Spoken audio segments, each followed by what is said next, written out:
Welcome to the CBS Radio Mystery Theater Archives, the only YouTube channel which has the original classic episodes of the CBS Radio Mystery Theater in order with no ads. Thank you for listening, and now, enjoy the show.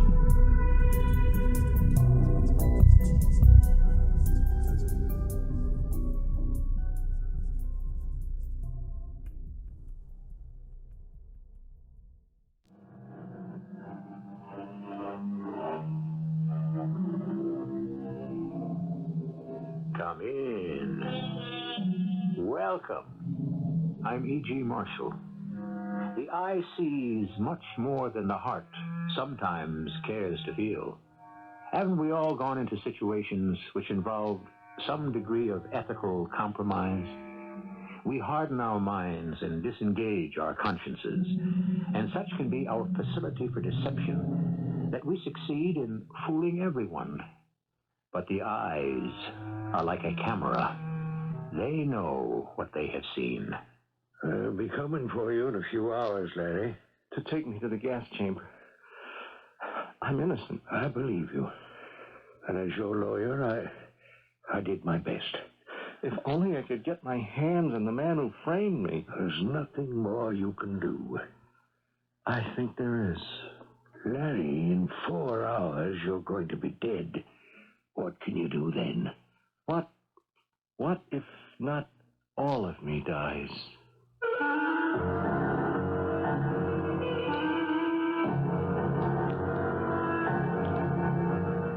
Our radio mystery drama, Second Sight, was written especially for the Mystery Theater by Percy Grainger and stars Court Benson. I'll be back shortly with Act One. Crime does not pay is a statement many of us have come to wonder about. It sometimes seems the criminal, especially the so-called white-collar criminal, goes free on a technicality. Our legal system has grown so complex that lawyers have become like the high priests of the Middle Ages, mystical men with a knowledge and a language we laymen cannot understand.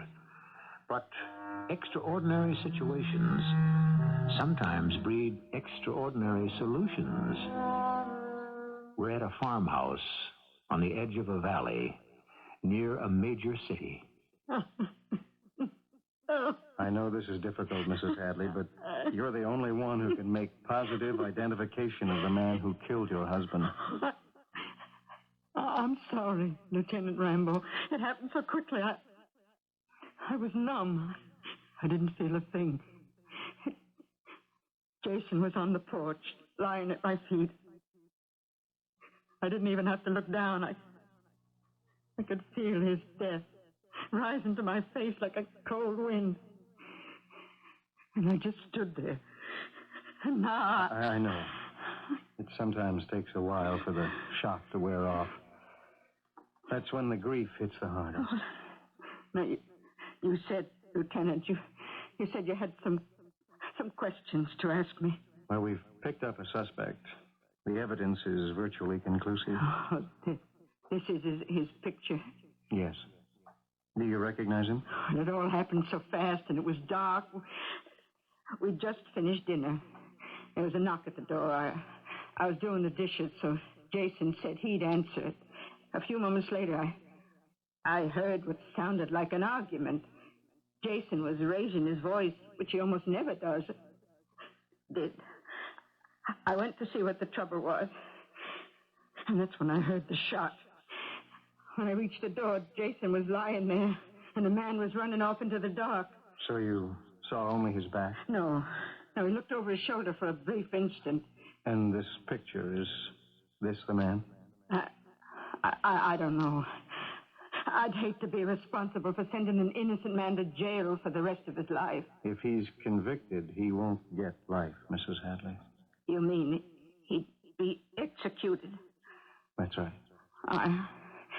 I'm sorry, Lieutenant. It could be the man. Could be? Yes, but I can't be certain.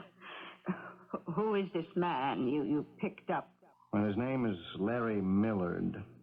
He's a drifter, has a police record. And you think he's the man. Well, he's a weird kid, Mrs. Hadley. He's got a mystical streak. Imagine he has certain powers, you know.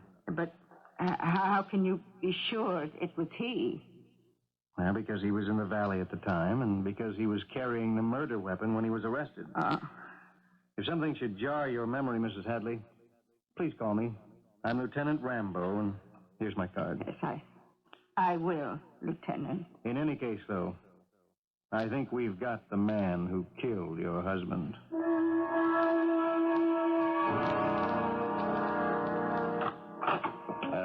Glenn? Hadn't the call come through from the courthouse? Not yet, Tip. Well, the jury convicted him, didn't they? And given the death penalty? So what's the point of dragging it out like this? Relax. Now, how can I relax? Now, Larry Millard is the one guy who can identify you as the real murderer. Tip, we've got nothing to worry about. Oh, boy, I thought you'd really blown everything when you shot that farmer. Well, I was having one of those headaches. By the way, have you closed the deal with his widow yet? Yeah. It couldn't have worked out better. Now, she just wants to sell and move away. Bad memories, eh? Mm-hmm. We own it all now, buddy. Every piece of property surrounding the valley. And when the federal government announced publicly its plan to build a reservoir, the value of that land is going to skyrocket. Yeah. What used to be second-rate farmland will suddenly become premium shoreline on the largest man-made lake in the state. Mm-hmm. We paid an awful lot of bribe money to get that advance information. Like I always say, Tip, if you want the water to flow, you've got to prime the pump. Hey, there it is. Yeah. Hello? Yeah, this is Glen Paxton. What's the word? Good. Terrific. Thanks.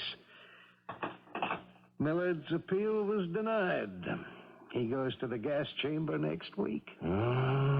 It's a good thing you had the presence of mind to pick him up that night and slip him the murder weapon. Let's have that drink. Yeah. Hey, what's the matter? It's just my eyes. They're blurring again. And that headache's coming back. Will you do your wife and me a favor and go to a doctor, huh? Yeah, sure. No, I mean it now. Judith and I are very worried about you. Yeah, all right. I'll make an appointment this afternoon. The last hurdle's been cleared. Nothing stands between us and the biggest real estate profit in the state's history.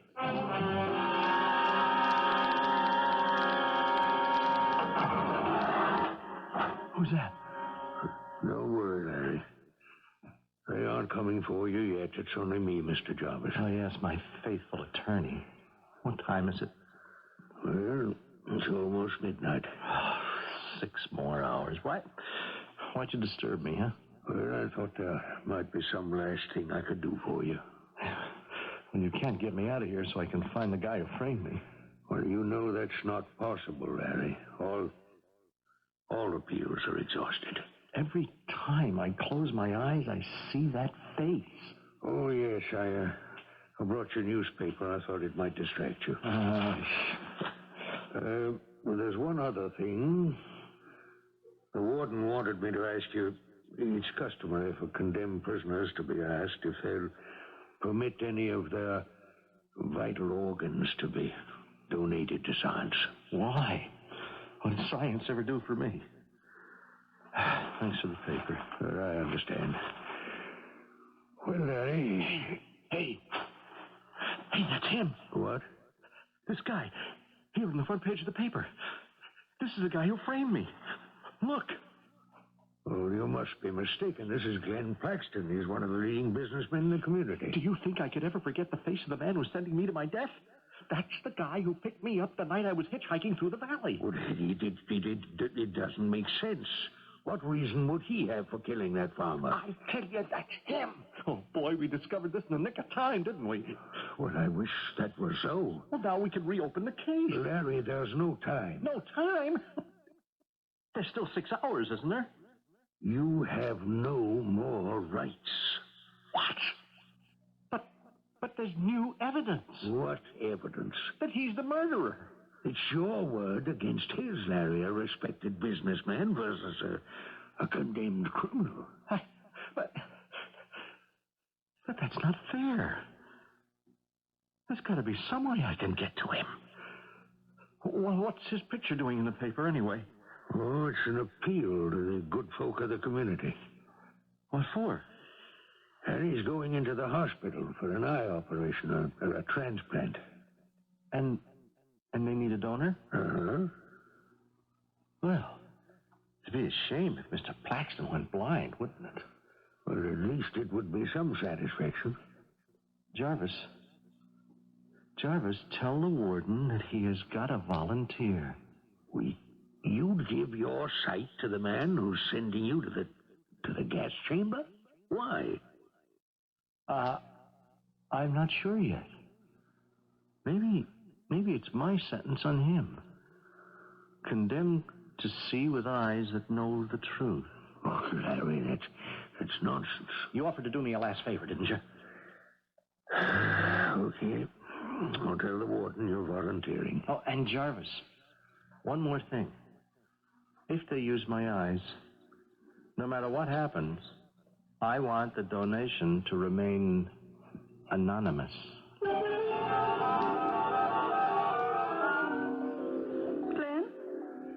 Glen, are you still conscious? Who's that? Oh, Judith. Hi, honey. Oh, I just came by to wish you good luck. Why didn't you come earlier? Before they doped me up. Oh, I'm sorry. I was busy shopping. I got here as quickly as I could. Is Tip with you? Oh, he's around somewhere, I guess. I think he stopped to talk to the surgeon. Oh, here they are now. Hello, Mrs. Paxton. Doctor? Mr. Paxton, the orderlies here are taking you down to surgery now. Good luck, old buddy. Thanks, Tip. Judith, will you wait here for me, please? Of course, dear. Dr. Soames, is he going to be all right? As I was telling Mr. Foster here, the extent of the decay in your husband's sight makes this a difficult operation, but you will be happy to know that we have found an excellent donor. Oh, who? He's asked to remain anonymous, but he was examined carefully, and I can assure you his eyesight was 20/20.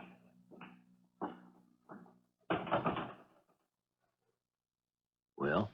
I don't relish the thought of hanging around this hospital all night. You know my place is just around the corner. I know. I think Glen is sufficiently preoccupied, don't you? I'm sure he won't miss us.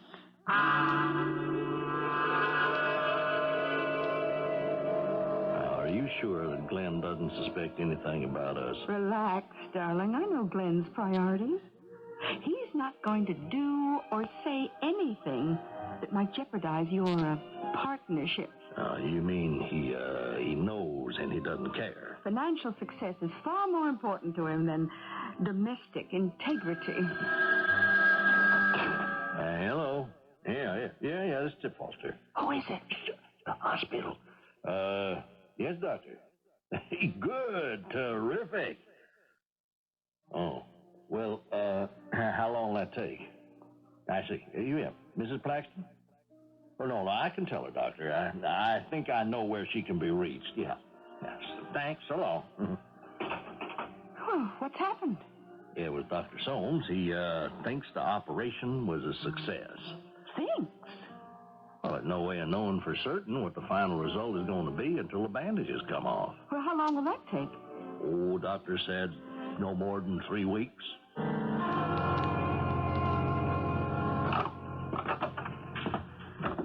Hello, Mr. Foster. Good morning, Mrs. Paxton. Good morning, Dr. Soames. Sorry I was delayed. Well, today is the big day, Mr. Paxton. Your bandages are coming off. It's about time. How are you feeling this morning? I don't know, Doctor. I've been in total darkness for so long it feels like I've been living in another world. I think we can bring you back to your old familiar world very easily, Mr. Paxton. just as soon as I unwrap these bandages.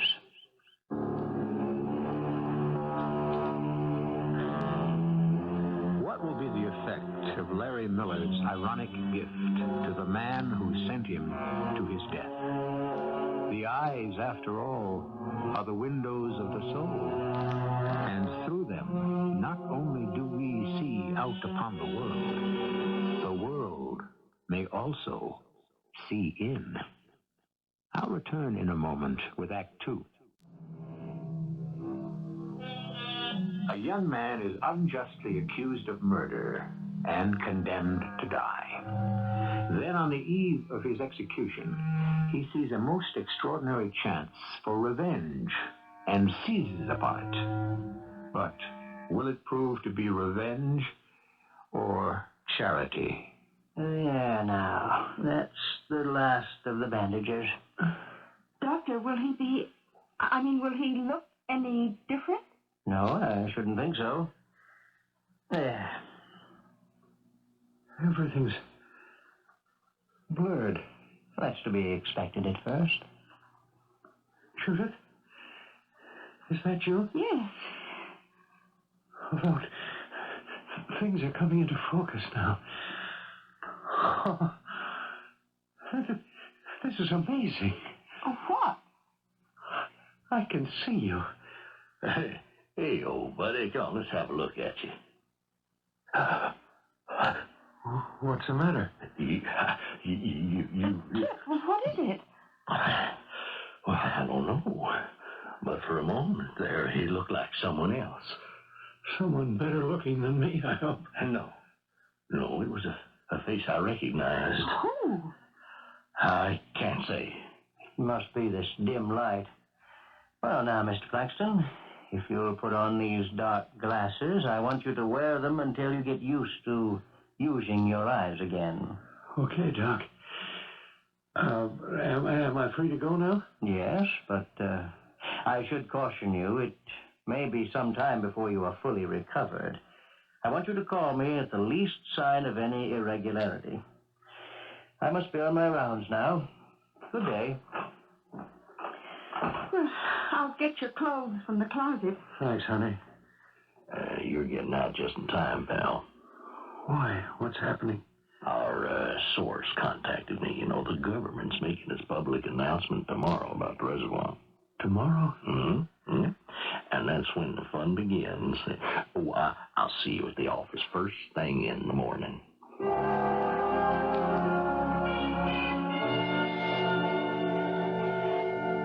Good morning, Glen. Did you sleep well? A lot better than at the hospital. You know how good it feels to get back to the old routine after 3 weeks flat on my back in that hospital? Your eggs will be ready in a minute. How do I look, Judith? Do I look okay? You look fine. How do you know? What? I said, how do you know? You didn't even look at me. You just answered automatically. Well, you look like you always do, I suppose. What do you want me to say? I'm sorry. I don't know what happened. I didn't mean to yell at you. Here's your breakfast.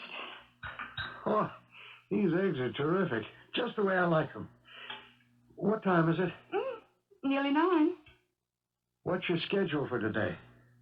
Oh, this and that. Nothing much. The usual errands. I might not be home until late.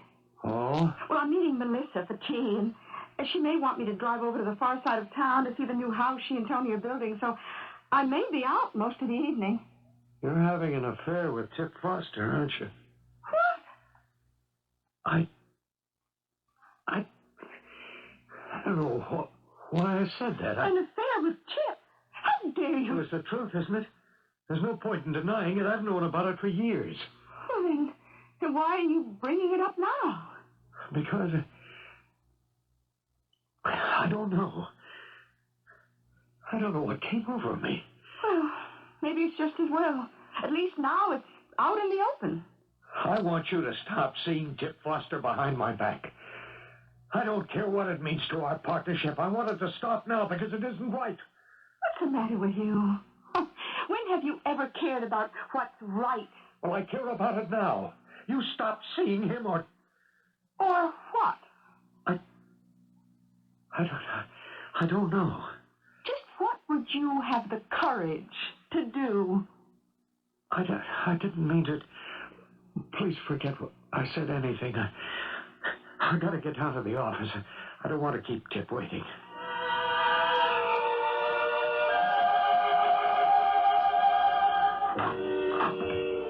Well, good morning, Glenn. Morning, Tip. You, seen the papers today, old buddy? No, I didn't. Well, then you feast your eyes on this. Here it is in black and white. Federal government announces multi-billion-dollar reservoir recreation project. Tip, do I look different to you? What? I feel very strange. Well, you look okay to me. That is probably those 3 weeks in the hospital. I'm getting these flashes, and my eyes burn. Now, you've just been laid up. Now, you're just getting your equilibrium back. Yeah, I guess. Forget it. We've got a long day ahead of us. Well, the first thing we got to do is complete the paperwork on the dummy corporations we set up. And if anyone decides to check and is able to trace all those land purchases back to us, well, it could raise some very uncomfortable questions. Yeah. Like, why did we bribe that government official? Yeah. So I thought that... Or aren't I guilty of Jason Hadley's death and Larry Millard's death, too? Yeah. Hey, Glenn, are you all right? The dummy corporations. If you file the papers, I'll open the various accounts we'll need from which to make the necessary interest payments on our loans. We'll have to negotiate a quick sale or two right away to get some operating capital. But, of course, the right thing to do would be to sell the land back to the people we conned, and at the same price we paid. What was that last statement? What we did was wrong. Oh, so what? Hey, who did they have you sharing a room with in that hospital? A priest? We bought the land at rock-bottom prices from poor farmers because we had illegally obtained advance information. Don't you see? That's not fair. Don't you see? What is happening to you, Glenn? Get away from me. What's the matter? The look in your eyes. It's the same look I saw yesterday in the hospital. What look? I don't know. I only know I've seen it somewhere before.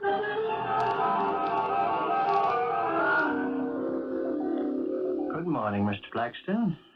Please have a seat. Thank you, Doctor. My nurse said you were most anxious to see me. Doctor, I want to know what you did in that operation. Why, is anything the matter? I'll say there is. What did you do? It was a normal transplant operation. There's something happening to me. I don't know what's causing it, but I'm beginning to act very weirdly. Well, try to describe the symptoms to me. Well, I can't put my finger on it, but I feel as if I'm losing control. Are you getting headaches? No. Is your vision blurring? My sight's never been better. I can see things more clearly than... Well, then what, Mr. Paxton? Than ever before. Well, then just what is the trouble? It's as if my eyes are...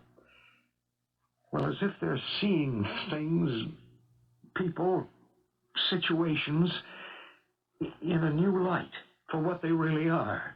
That's not so unfortunate, is it? But then I blurt things out before I can stop myself. People do sometimes go through personality changes as a result of surgery. The donor. Could it be something that was transferred from the person who gave me his eyes? You mean, could the donor have given you more than just his sight? Yes. Well, I can assure you that is a medical impossibility. But I feel like a different person. Who was it, Doctor? Who was the donor? I'm afraid I cannot tell you. Did I know him? Did he know me? I would say it is highly unlikely you two would have ever met. But I've got to find some way of stopping what's happening to me.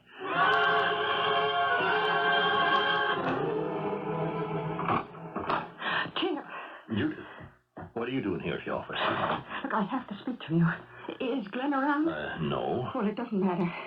Tip, he knows about us. You know, he was acting very strange when he came to the office this morning, too. What happened?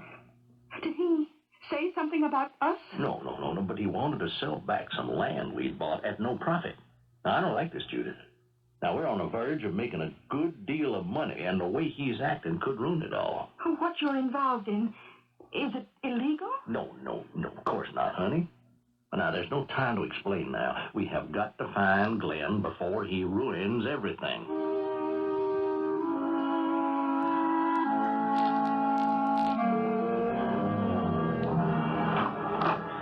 Judith?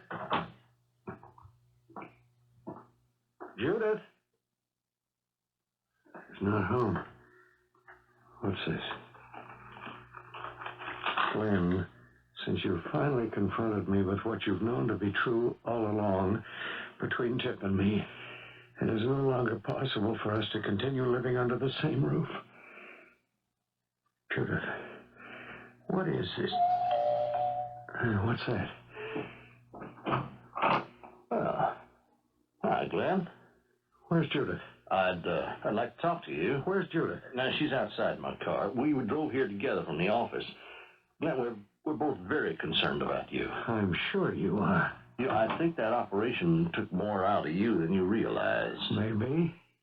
You know, pal, I think the best thing you could do right now is take a good, long vacation. Vacation? Mm-hmm. I don't need a vacation. I just had 3 weeks in the hospital. Well, maybe go to Hawaii. No. But I have an even better idea. Now, you and Judith could go together. You know, patch things up between you. I don't see how that's possible. Well, I had a long talk with her. Everything between us is finished. Really? Yeah, now she's out there now waiting to come in. And while you're away, you won't have to worry about a thing. I'll carry on the business. How? Everything we do has to be co-signed. Oh, that's simple. You just give me a temporary power to act unilaterally. Give you what? No, it's just a formality. Now, I got the paper right here. What's to stop you from making this temporary power permanent? I wouldn't do that. Why not? We baked a pretty big pie. You could have it all to yourself. Are you saying that you don't trust me? That's exactly what I'm saying. Okay, pal. I'm going to lay it on the line. This whole scheme was your idea in the first place. Now, you're the one who paid those political bribes, and you are the one who killed that farmer. So you better think twice before you speak. But that's just it, Tip. I can't.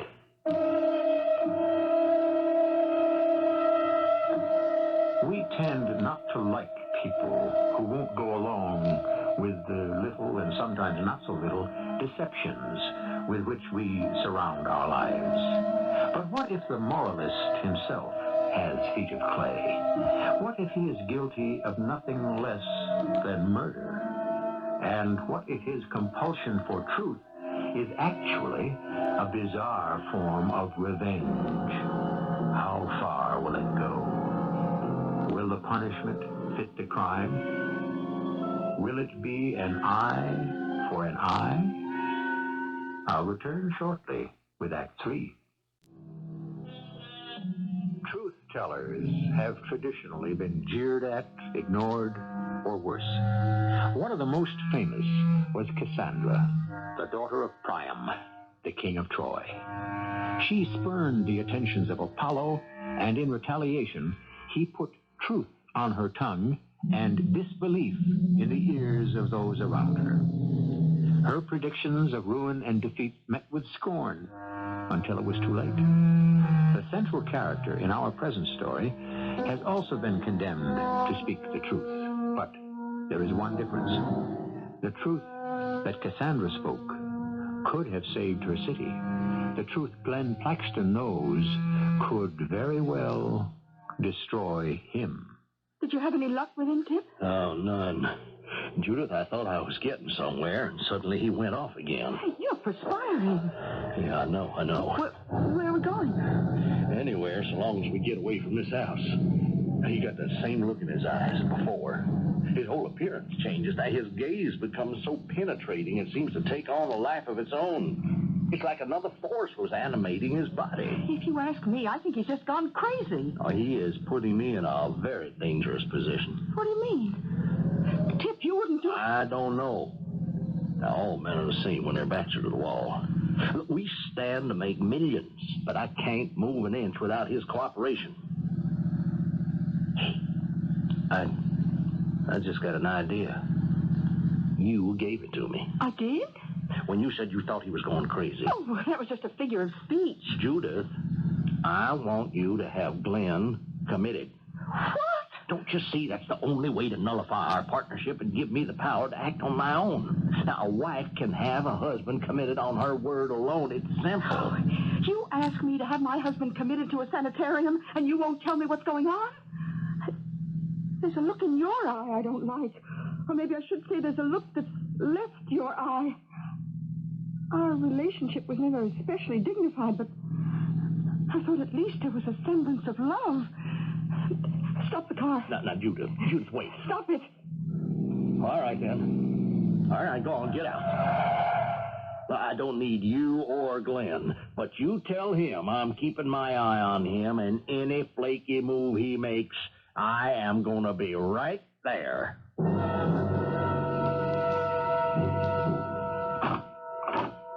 Judith? What are you doing here? I live here. Do you? Do either of us, for that matter? Oh, Glenn, then I'm sorry. I've left Tip. It's over between us. Oh? Why? Well, he tried to persuade me to have you committed. To get me out of the way? What's happening to you?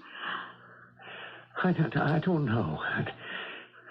I can't tell. I lose control of myself. You and Tip are involved in something illegal, aren't you? Oh, please don't ask me, Judith. I can't tell you. You can't lie anymore? What is it you've done? I killed a man. I killed two men. Who? Who did you kill? You remember that farmer who was murdered in the valley? Jason Hadley? Yes. Well, they executed a young man for his death. A boy named Larry Millard.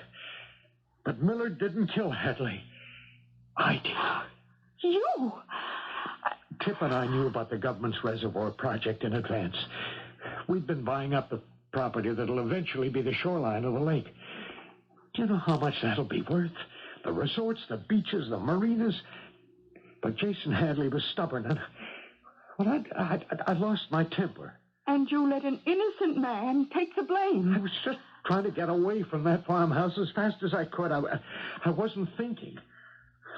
I saw Millard hitchhiking. I picked him up and slipped the gun into his pocket. Oh, so the story he told the court was true. What are you going to do, Judith? Are you going to go to the police? No, that's up to you. I'm not turning myself in. I just want to be rid of this affliction. I feel like I'm being pursued by the Furies, howling for revenge, and I've got no place to go. Glenn, look. Across the street. That's Tip's car. What did he come back for? He told me that as long as you were acting strangely, he wasn't going to let you out of his sight. Do you think he'll try to kill me? I don't think he'd hesitate to do whatever is necessary to protect himself and that scheme of yours. Yes. Maybe I should go to the police. What for? Protection. How? Well, if I filed a complaint saying that Tip's been threatening me, then if he tried anything, they'd know where to point the finger. What if he revealed that you murdered Jason Hadley? He can't. There weren't any witnesses. Hadley's wife didn't get a clear look at me. The only person who could identify me was Larry Millard. And he was executed last month. I'm the only person who can convict me now, Judith. And I'm not licked yet.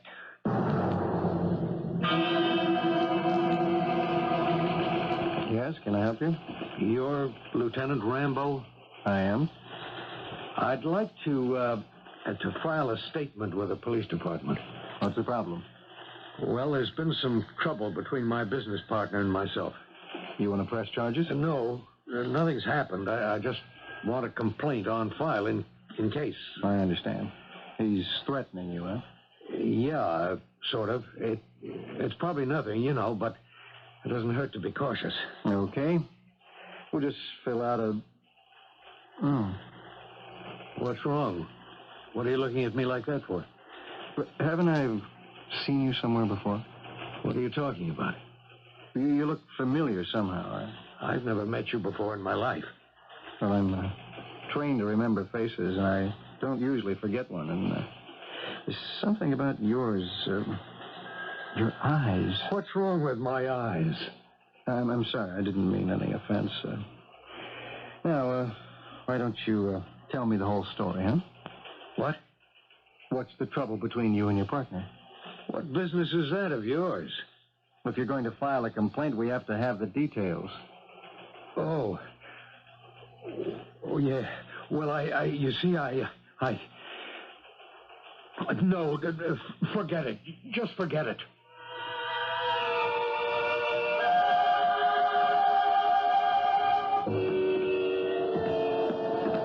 Glenn. Huh?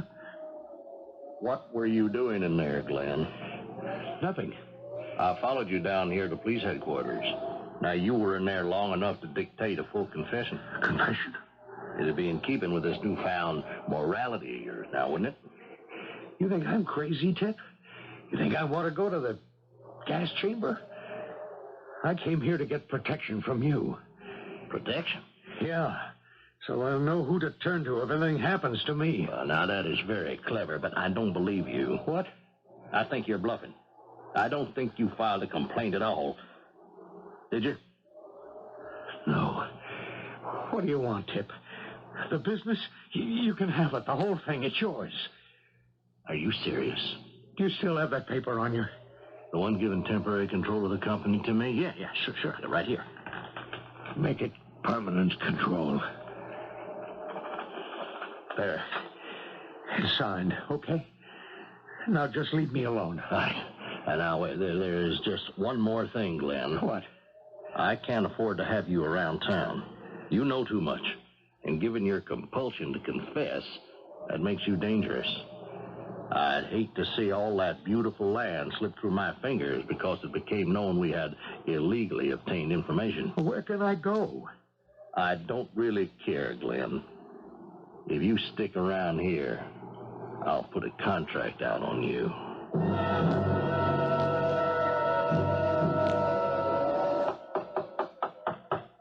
Just a minute. Who is it? Wonder if you have some water? I can't see you. The porch light's busted. You'll have to step inside. Thank you. Oh, you look half frozen to death. What on earth are you doing out on a night like this? My car broke down. If you just have a glass of water. Oh, well, come on through here into the kitchen.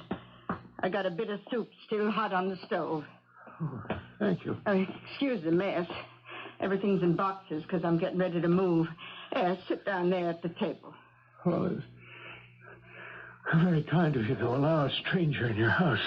I'm probably foolish for not taking more precautions now that I'm alone here. Your husband? He's dead. Oh, I'm sorry to hear that. It's been over a year now. It's odd. Something about the way you knocked on the door brought the whole incident back. It was just about this time of night. What happened? He was shot.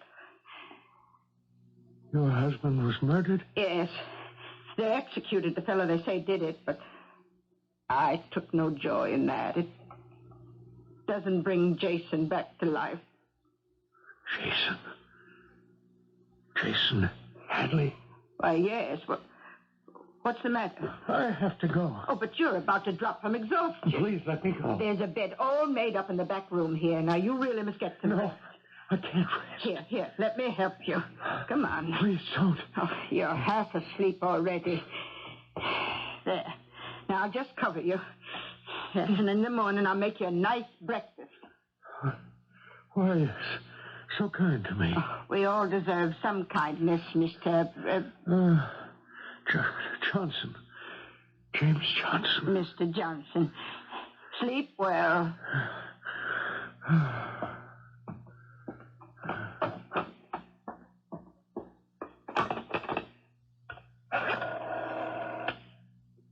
Operator, would you give me 555-2030? It's Clara Hadley, phoning Lieutenant David Rambo. It's fortunate that you called me when you did, Mrs. Hadley. I was just about to go off duty. I'm glad.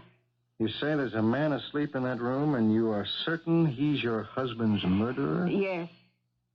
If you're right, you know what it means? We arrested, convicted, and executed an innocent man. I never did truly believe Larry Millard was the man who killed Jason. And yet you claim with this man you can make positive identification? Yes. How? It's his eyes, Lieutenant. I know that's the man. I can see it in his eyes.